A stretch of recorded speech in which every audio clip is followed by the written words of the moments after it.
हमने देखा कि विनिमय का दो स्वरूप है और दो में से पहला स्वरूप के ऊपर में हम लोग चर्चा करेंगे। विनिमय का दो स्वरूप, जिसमें से पहला है हमारा वस्तु विनिमय प्रणाली, यानी कि वस्तु से वस्तु का लेन देन करना, वस्तु विनिमय प्रणाली। सबसे शॉर्टकट ऐसा ही याद रहेगा, कोई भी एक वस्तु से कोई भी दूसरा वस्तु को हम बदलने हैं, एक दूसरे में बदल लेना है। उसको जरूरत रहेगा मेरा वस्तु हम उसको दे देंगे, उसका वस्तु हमको जरूरत रहेगा हम ले लेंगे। इसको बोलते हैं वस्तु विनिमय प्रणाली। ये हमारा पहला रूप है। दूसरा था मौद्रिक। मौद्रिक का स्टार्ट करेंगे तब बताएंगे, पहले इसके बारे में स्टडी कर लेते हैं बढ़िया से। यहाँ पर वही सब लिखा हुआ है। वस्तु विनिमय प्रणाली उस प्रणाली को कहा जाता है जिसमें एक वस्तु के बदले में दूसरी वस्तु का आदान प्रदान होता है, माने लेन देन होता है। आज के जमाने में भी ये लोग हम लोग करते हैं कभी कभी, ठीक है ना, लेकिन है ये पुराना जमाना का। गाँव में ये देखने को मिलता है कि हमारा अगर चावल है तो अगर गेहूं ज्यादा हो रही है, हमारा अगर चावल है मतलब है ज्यादा, तो एक दूसरे से बदल लेते हैं और कहा जितना किलो हम गेहूं दे उतना किलो चावल दे दे। हमारा घर में खुद ही ये हुआ है, 50 किलो चावल था, 50 किलो गेहूं बराबर बराबर बात, मतलब कि लेन देन कर ली। तो हमारा घर गेहूं देता, हम दे चावल हुआ। तो इस तरीका से हम लोग करते हैं, तो वस्तु से वस्तु का लेन देन हो गया, ठीक है। या दूसरे शब्दों में बोलेंगे तो किसी एक वस्तु का किसी दूसरे वस्तु के साथ में बिना मुद्रा के प्रत्यक्ष रूप से लेन देन वस्तु विनिमय प्रणाली कहलाता है। यानी कि पैसा उसमें आएगा ही नहीं, जो कुछ रहेगा सामान रहेगा। भाई रे हम एक सामान दिए, आप दूसरा सामान दे दीजिए। हम आपको चॉकलेट देते हैं 5 गो, आप हमको 1 बिस्कुट दे दीजिए, 1 पैकेट, ऐसे। इसको बोल देते हैं हम लोग वस्तु से वस्तु। एग्जाम्पल के लिए यहाँ पे बहुत सारा है। गेहूं के बदले चावल बदलना, गेहूं से चावल बदलना, ये हम किए हैं घर में, ठीक है ना। अपने घर में हम खुद ही किए हैं, हम खुद ला करके ढो करके रखे घर में। तो चावल से गेहूं, गेहूं से चावल बदलना, ठीक है। सब्जी से तेल बदलना, ये नहीं किए कभी ठीक है। सब्जी से तेल बदलना, दूध से दही बदलना, ये सब चीजें हमने नहीं किया, लेकिन ये जरूर किया है। सबसे आसान है ये, नॉर्मली दोनों का रेट लगभग आसपास में चलता है तो हो जाता है। बाकी ये सब उतना नहीं है हमारे घर में, लेकिन गेहूं चावल होते रहता है, बदल लेते हैं। तो एग्जाम्पल से ऐसा ही याद रख लेना सर, कोई भी घर में कोई भी चीजें के बदले में कोई दूसरा चीज ला लेना, वही मेरा वस्तु विनिमय है। इसमें ज्यादा कोई भारी चीजें नहीं है। ये वाला जो प्रणाली बहुत पुराना है, पुराना जमाना के लोग ये बहुत ज्यादा यूज करता था, और अब भी थोड़ा थोड़ा गाँव में करता है जो पुराना जमाना के लोग है वो लोग, ठीक है। व्यवहारिक रूप से इस प्रणाली में लोगों को अनेक कठिनाइयों का सामना करना पड़ता है। ये बात भी सच है सर। मान लिया जाए कि एक वस्तु मेरे पास में है जिसका दाम बहुत अच्छा होना चाहिए, और पैसा आया तब हम दाम लगाएं, लेकिन पैसा नहीं आने से पहले भी लोग दाम लगाता था। यार बताओ, तो हमारा पास इतना बड़ा गाय है और एगो छोटा को बकरी देते हमरा, ये तो सेटिंग नहीं हो रहा है बढ़िया से बराबर। तो एक गाय के बदले हमारा 10 गो कम से कम बकरी मिलना चाहिए, 20 गो मिलना चाहिए, ऐसा कुछ सोचना पड़ता है। तो बड़ी कठिनाई होता था। फिर इसका कितना रेट रहेगा, फिर 10 साल के बाद हम इसको कितना देंगे। कोई भी वस्तु रहेगा रखल रखल तो रखल रखल सड़ जाएगा, खराब हो जाएगा, या कुछ भी हो जाए, तो बहुत तरह के दिक्कत होता था। तो कौन कौन सा दिक्कत? वस्तु विनिमय प्रणाली की अनेक कठिनाइयां, इसी चीज में सबसे ज्यादा टाइम लगेगा समझाने में। बहुत ही डीपली में ध्यान से सुनना, और इसके बारे में आप किताब में से भी देख करके लिख सकते हैं, या तो फिर अपने मन से समझ करके भी लिख सकते हैं। इसमें कोई जरूरी नहीं है भाई एकदम किताब हूबहू होना ही चाहिए। पहला जो हमारा कठिनाइयां है, वस्तु से वस्तु का जब लेन देन करते हैं तो वो होता है आवश्यकता के दोहरे संयोग का अभाव। इसका क्या मतलब सर? हमें कोई चीज का जरूरत है सर, और उसके बदले में आदमी कुछ और मांग रहा है।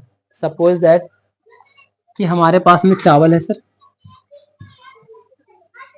हमारा चाहिए कुछ भी, गेहूं या दूध वगैरह कुछ भी चाहिए, चलो मानते हैं कि दूध चाहिए हमें। हमारा पास चावल है, चावल ले जाएंगे और व्यक्ति को बोलेंगे कि हमको दूध दो और तुम चावल लो। लेकिन दूध वाला कहता है ना आदमी कि हमारे पास पहले चावल है बाबू, ना चाहिए हम तो चावल, हमारा गेहूं देगा तो दूध दे देंगे। अब हमारा पास चावल है, गेहूं है ही नहीं, तो हम गेहूं वाला आदमी को पकड़ते हैं और गेहूं वाला से गेहूं ले लेते हैं, तब ये हमको दूध देगा और हम इसको चावल देंगे। तो क्या गारंटी है कि इसको चावल का जरूरत है? वो भी एक प्लस पॉइंट है। वो कहेगा कि हमारा चावल नहीं चाहिए बाबू, हमारा घी चाहिए, तो घी तुम दो ला करके, तो हम थोड़ा दे देंगे गेहूं। फिर वहां पर फिर और यार, मतलब इस तरीके से प्रक्रिया चलेगा, और बहुत संयोग के बात है कि कोई व्यक्ति मान जाएगा। तो वहां से इसके लिए लाओ, फिर ये लाओ, फिर ये लाओ, फिर इसको दो तो दूध देगा। बताइए कितना लंबा प्रोसेस है, तो बहुत बड़ा कठिनाई का बात है ये। एक छोटा सा काम के लिए भाई उतना प्रोसेस करेंगे तब तक हम भूखले मर जाएंगे यार। अगर बाल बच्चा जो है ना, मतलब दूध पी लेगी ना मर जाएगा, खोजते खोजते हमारा टाइम ही निकल जाएगा। तो ये बहुत कठिनाइयां हुआ करता था, और अभी भी होता है भाई रे। वस्तु से वस्तु का लेन देन करेंगे तो कठिनाइयां तो होगा ही होगा भाई। दोहरा संयोग जरूरी थोड़ी है कि तुमको तुम इसके पास गया तुमको दे ही दे, तुम्हारा वाला चावल ले ही ले, ये कोई जरूरी नहीं है। ये संयोग है भाई रे, होगा तो होगा, नहीं तो नहीं होगा। कोइंसिडेंस जिसको बोल देते हैं। नंबर दूसरा है मूल्य के सामान्य मापक का अभाव। हम इसको कैसे मापेंगे सर कि 2 किलो चावल देंगे तो तुम हमको 2 लीटर दूध दोगे, कौन हिसाब से हम बोलेंगे? हो सकता है कि हम इतना मनी चावल दे तो हमारा 1 ही कटोरी दूध दे, तब इतना मनी चावल का वैल्यू 1 कटोरी दूध, ये तो नाइंसाफी हो गया। तो इन सभी सिचुएशन में यार दिक्कत होता था, तो उसको कैसे मापे, कैसे गिनती करे यार कितना है सो, तो इसमें दिक्कत हुआ। मूल संचय का अभाव। हम लोग के पास अगर नोट है, पैसा है तो जमा कर सकते हैं, वस्तु है तो हम कितना दिन तक जमा करके रख सकते हैं? चावल है, गेहूं है, आटा है, धीरे धीरे खराब होता है ये सब। जितना लंबा टाइम तक रहेंगे ना उतना धीरे धीरे पिल्लू वगैरह लगने लगता है, तो धीरे धीरे नष्ट हो जाएगा। तो हम इसको बचा करके भी नहीं रख सकते हैं, तो इसमें भी दिक्कत होता था। इस पर एक बार स्टोरी याद आ गई है, इस पर भी आएगा, दोनों में सेम टू सेम मैच कर जाएगा स्टोरी। मूल्य संचय का अभाव। जानवर को रख ले हैं, कितना दिन तक रख सकते हैं? आपका संपत्ति है तो कभी न कभी जानवर बीमार हो जाएगा, सारा संपत्ति खत्म। अभी ना हाल ही में हुआ था हम लोग का एरिया में, भैंस मर गया था ना। तो जो भी चीजें है आप कितना लंबा टाइम तक रख सकते हैं? ये सब चीजें कभी भी मर सकता है। चावल रख लें सर, कभी भी मतलब कि बीज वगैरह सकता है, कीड़ी वगैरह लग सकता है, तो कितना लॉन्ग टाइम तक रख सकते हैं इसका कोई गारंटी ही नहीं है। मतलब सर हम इसको मूल को संचय नहीं कर पाएंगे ढंग से इसका, कि कितना के इसका रेट होना चाहिए, कितना दिन तक रख सकते हैं, उसके बाद कितना रेट हो सकता है। तो ये सब बहुत दिक्कत हुआ करता था, और अभी भी होता है।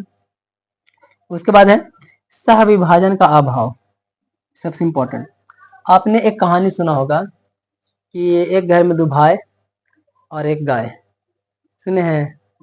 2 भाई और एक गाय है, और बोला कि गाय की भी तो इसको काट के तो बांट नहीं सकते हैं, तो आगे वाला तुम रख लो, पीछे वाला हम रख लेंगे, आधा आधा गाय के हिस्सा।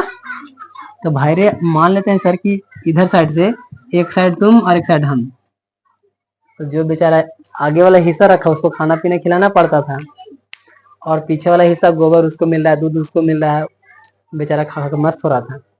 खर्चा कर रहा था पहला व्यक्ति, खिलाना पिलाना, ओकर टाइम के बेरी आता था तो खाना पीना दो, गाय चिल्लाएगा तो खाना देना पड़ेगा। अगला हिस्सा तुम रख ले है ना, और पिछला हिस्सा दूसरा भाई रख ले है, तो वो क्या किया भाई रे, दूध दूह रहा है और गोबर वगैरह गोईठा वगैरह सब उसका हो रहा है, तो फायदा में कौन है? दूसरा भाई फायदा है भाई रे। तो ये क्या हुआ है, सह विभाजन का अभाव। हम उसको कैसे बराबर हिस्सा में बांट सकते हैं ऐसा सिचुएशन में? कहानी बड़ा लंबा है ये वाला, तुम खुद ही सोचो बांट सकते हैं कैसे बराबर? अब अपनी गैये को बांट लिया आधा, ऐसे नहीं बांटा है कि दूध होगा जो भी होगा गोबर तो आधा आधा करेंगे, गैये का आधा बांट लिया, आगे का भाग पीछे का भाग, तो ये तो गलत बात है। तो इसी में थोड़ा इंटरेस्टिंग इसको कहानी बनाते हैं थोड़ा सा। तो एक आदमी को बुझ गया तो कैसे करे, हमारा से भाई तो खूब ठग रहा है भाई, गाय का तो हमारा कुछ फायदा नहीं हो रहा है, रख ला खाली खिला रहे हैं। तो बोला ने कि अगला हिस्सा तुम्हारा है, पिछला उसका है, ठीक है, तो तुम अगला हिस्सा खाना पीना मत देना, कुछ दिन के लिए हटाओ, या तो फिर तुम अगला हिस्सा में छेड़छाड़ करते रहना गाय का, जब वो दूध दूहे आवेगा तो तुम अगला हिस्सा में छेड़छाड़ करना, अगला हिस्सा में डंडा से मारना या तो उसको सुरसुराना या कुछ भी कर देना, तो पिछला वाला को मार देता था लात, तो हो जाता था कहानी खत्म। तो कुछ इस तरीके से कहानी है। तो इसमें हम कैसे बंटवारा करें, ये एक दुविधा वाला था। गोबर होता दूध होता तो बाद में बंटवारा कर लेते, दोनों खिलाते फिर, तो फिर बंटवारा हुआ कहाँ, फिर तो साथे रहिए ना, ऐसा कुछ। तो ये सब दिक्कतें हुआ करता था। तो सह विभाजन का अभाव, हम बंटवारा नहीं ढंग से कर सकते हैं कि कितना कर दे, कितना कितना किलो में दूध घी कितना हुआ तो कितना करें, ये सब चीजें दिक्कत होता था। इसके बाद है सर भविष्य के भुगतान की कठिनाइयां। भविष्य में एक गाय का कीमत कितना हो सकता था, हमको थोड़ी पता है सर।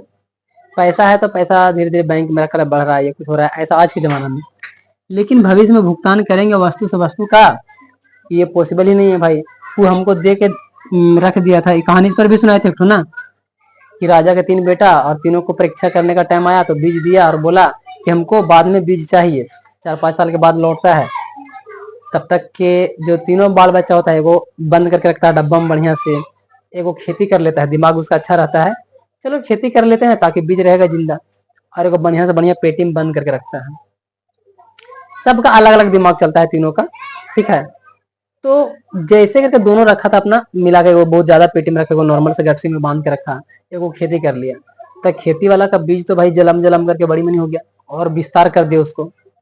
तो उसको वैल्यू दिया गया, ये बढ़िया बेटा है मेरा, यही राज संभालेगा। और वो पेटी में रख दिया, चलो नो डाउट नहीं सड़ा, वैसा ही रह गया, गठरी में बांध के रख दिया, सड़ गया, बीज खत्म हो गया। उखनी दोनों देश नहीं चला सकता है। लेकिन जे बच्चा का इतना दिमाग है कि बीज रखने से खराब हो सकता है, उसको फसल लगा देते हैं, फसल करके उसको और बढ़ा देते हैं। पिताजी देख के खुश हो जाएंगे। और रियलिटी बात है भाई, 2 से 4, 4 से 8 जब कर देंगे तो आप पर गर्व होगा कि नहीं ये देश चला सकता है, राज्य चला सकता है, इसके पास दिमाग है। अगर थोड़ा सा चीज रहेगा उसको बड़ा कर सकता है। लेकिन ये लोग उतना का उतना ही में रह जाएगा, मर जाएगा। तो भविष्य में कितना हम उसको भुगतान करें, वो सिचुएशन समझना मुश्किल है। बीज खराब भी तो हो सकता है ना, भविष्य में वही बीज का दाम कितना बढ़ सकता है, वही घोड़ा का दाम कितना हो सकता है, एक हाथी के बदले में कितना घोड़ा। बड़ा टेंशन वाला बात रहेगा कि किसको कितना वैल्यू मिलना चाहिए भविष्य में आने वाला टाइम में। तो ये भी दिक्कत होता था। मूल्य हस्तांतरण की समस्या, दोनों लगभग एक ही जैसा है कि मूल्य को हम कैसे हस्तांतरित करें। इसका दाम है 10, तो हम यही वाला दाम का 10 रुपए का सामान किसी से ले, या तो फिर 20 रुपए का सामान, हमको थोड़ी पता है। एक बकरी है सर और एक गाय है, दोनों में लेन देन करना उचित भी नहीं लगता है। 10 बकरी दे, एक गाय ले, वो भी लगता है यार कि क्या है ये, मतलब सोचना पड़ता है। तो इस तरह से बहुत तरह की समस्या हुआ करता था वस्तु लेन देन में। तब फिर आया मुद्रा का लेन देन करना, और ये हमारा दूसरा है, ठीक है ना, मॉनेटरी सिस्टम। इसको हम लोग आगे समझेंगे दूसरा क्लास में।